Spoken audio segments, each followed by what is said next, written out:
Social మీడియాలో ఈ తెగ ప్రజలను మనం చూసే ఉంటాం. వారి వీడియోలు కూడా చాలా వైరల్గా మారుతుంటాయి. వీరు ఆటవిక జీవన విధానాలతో జంతువులను వేటాడుతూ ఆహారం సంపాదించుకుంటారు. స్థిర నివాసం అంటూ లేకుండా సంచార జీవితం గడుపుతుంటారు.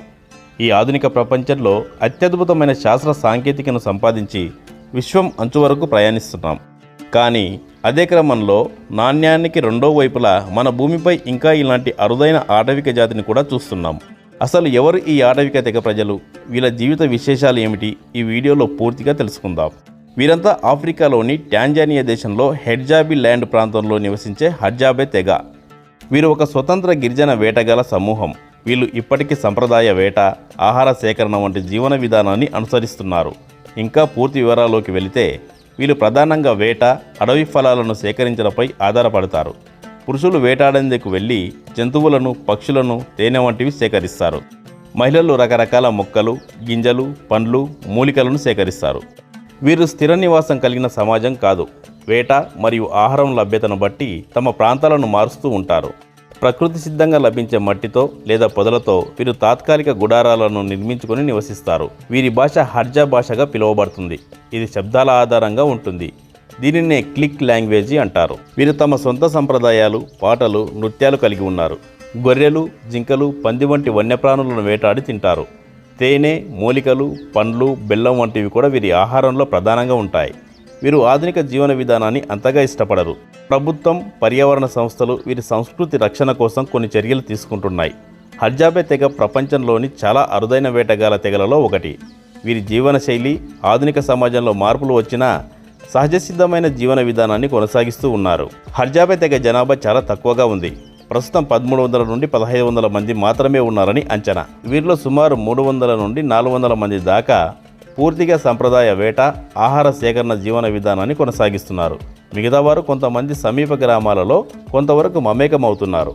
ఆధునిక సమాజ ప్రభావం వల్ల భూ కబ్జా సమస్యలు, వన్యప్రాణి వేట మరియు అడవి సంపద తగ్గిపోవడం, ఆధునిక వైద్యం, మౌలిక సదుపాయాల లేమి వంటి కారణాల వల్ల వీరి జనాభా రోజురోజుకు తగ్గిపోతుంది. టాంజానియాలో వ్యవసాయం, ముస్లిం మరియు క్రిస్టియన్ సమాజాలు విస్తరిస్తుండడంతో హడ్జాబే తెగకు ఆహారం కోసం వేటాడే భూమి తగ్గిపోతుంది. మరి టెక్నాలజీకి దూరంగా ఉండే ఈ ఆటవిక ప్రజల వీడియోలు మన వరకు ఎలా చేరుతున్నాయి?